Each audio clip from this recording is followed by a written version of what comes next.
안녕하세요. 노대표의 부스입니다. 2018년 부동산은 정말 다사다난한 한 해였던 것 같아요. 많은 전문가들이 예측했던 것을 빗나가기도 했고, 아무래도 이제 이 부동산이라는 것이 정부의 정책에 따라서 너무 틀려지기 때문에 사실은 좀 많은 전문가들이 전반기에 예측했던 것들이 빗나갔습니다. 물론 때려서 맞힌 사람들도 있었지만요. 실제적으로는 생각보다는 너무 가격이 상승을 많이 해서 많은 사람들에게 좀 충격을 줬는데요. 2019년은 과연 어떻게 될까요? 이 부분에 대해서는 후에 다시 한번 얘기를 나눠보도록 하고요. 어쨌든 2019년은 2018년보다는 좀 조용하지 않을까 싶습니다. 네. 오늘은 2019년에 달라지는 그 부동산 제도에 대해서 몇 가지 짚어보고 가도록 하겠습니다.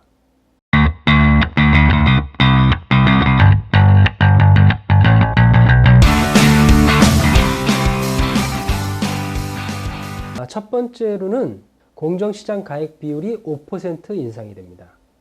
이게 무슨 말이냐면 예전에 2009년부터 정부가 공시가격 대신 종합부동산세 산정을 하기 위해서 도입한 과세표준의 기준입니다.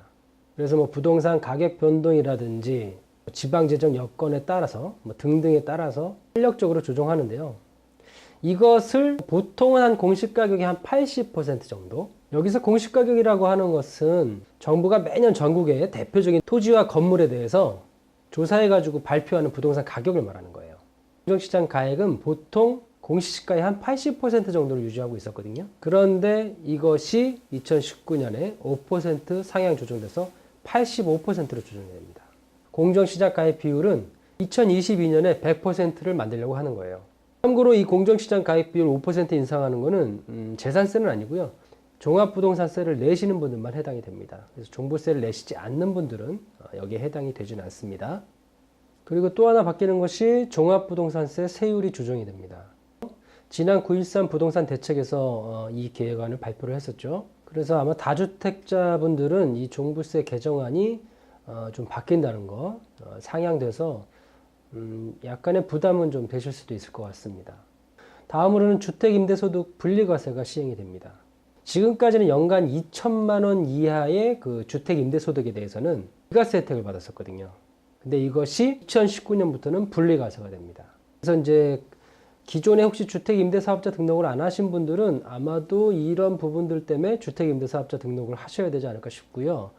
주택임대사업자 등록을 하시면 세제 혜택을 받지만 주택임대사업자 등록을 안 하시면 세제 혜택이 줄어듭니다. 그래서 기본 공제금액이라든지 필요경비 인정 부분이 등록사업자 같은 경우에는 기본 공제가 400만 원까지, 필요경비 인정 비율이 한 60%까지 되는데요. 만약에 사업자 등록을 안 했다면은 기본 공제가 200만 원, 필요경비 인정 비율이 50%까지밖에 안 됩니다. 자, 다음으로는 3주택자 산정에서 배제되는 소형 주택 범위가 축소됩니다. 임대보증금 과세 시 배제되었던 소형 주택의 기준 범위가 전용 60제곱미터 이하, 3억 원 이하에서 2019년부터는 40제곱미터 이하, 2억 원 이하로 축소됩니다. 그래서 이 해당 기준은 2021년 12월 31일까지 적용이 됩니다. 다음으로는 신혼부부들은 좀 좋겠죠. 신혼부부들 생애 최초 주택 취득 시 취득세를 감면해 줍니다. 그래서 2019년 1월 1일부터 12월 31일까지 생애 최초로 주택을 구입하는 신혼부부들은 취득세를 50%를 감면해 줍니다. 이때 이 취득세 감면은 기존 주택이나 신규 분양주택에 모두 해당이 되는 거예요. 그래서 만약에 그 전에 분양을 받아서 지금 중도금을 내고 있는 상태였다면 2019년에 입주를 하게 되면, 그러니까 소유권 이전을 하게 되면 모두 혜택을 받을 수가 있습니다.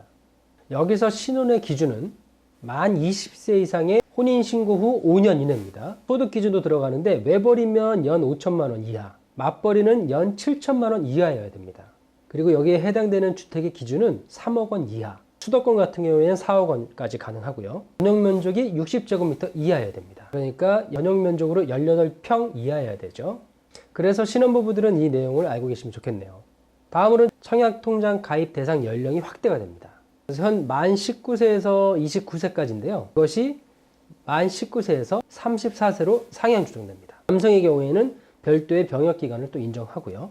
이 청년 우대형 청약통장이라는 것은 주택 청약 종합 저축의 청약 기능과 소득 공제 혜택을 유지하면서 10년 동안 연 최대 3.3%의 금리와 이자 소득 비과세 혜택까지 제공하는 청약 통장을 말하는 겁니다. 그래서 이 상품은 2021년 12월 31일까지만 가입이 되는 일몰제로 운영합니다. 그래서 이 청약 통장에 가입이 안 돼 계신 분들은 이 청년 우대형 청약 통장에 가입하시는 것이 좋을 것 같습니다. 그리고 상가 건물 임대차 보호법이 올 10월에 좀 시행령이 개정이 되었죠. 상가 건물 임대차 분쟁 조정 위원회가 설치가 됩니다. 바로 설치되는 건 아니고요. 2019년 4월 17일부터 시행이 되고요. 대한법률구조공단 지부에 설치가 됩니다. 아무래도 이제 이 상가 건물 임대차 분쟁 조정 위원회가 생김으로써 조금 더 임대인하고 임차인 간의 이제 분쟁이 빨리 조속히 해결될 수 있도록 뒷받침이 될 것이고, 좀 더 상인들이 안정적으로 생업에 종사할 수 있도록 아마도 도움이 되지 않을까 싶습니다. 다음으로는 실거래가 신고가 60일에서 30일로 축소가 됩니다. 만약에 근데 이거를 위반할 경우에는 최대 3천만 원 이하의 이제 과태료가 부과되기 때문에 이 실거래가 신고는 좀 잘 하셔야 될 것 같습니다. 최근에는 이 30일에서 15일로 또 줄이는 방안이 검토가 되고 있다고 합니다. 그리고 이제 1가구 1주택 비과세 이제 판단 시에 사실혼 배우자도 포함이 됩니다.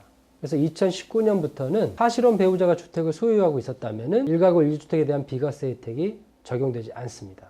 아무래도 이제 이 법이 개정된 이유는 다주택 가구가 이제 이혼 위장을 해서 소득세 비과세 혜택을 받는 경우가 적발이 돼서 이제 이런 부분을 좀 개선하기 위해서 이렇게 법이 바뀐 걸로 알고 있습니다. 그리고 강력한 또 대출 규제 중에 하나죠. DSR, 총체적 상환 능력 비율, 모든 금융권 관리 지표에 도입이 됩니다. 2019년에요.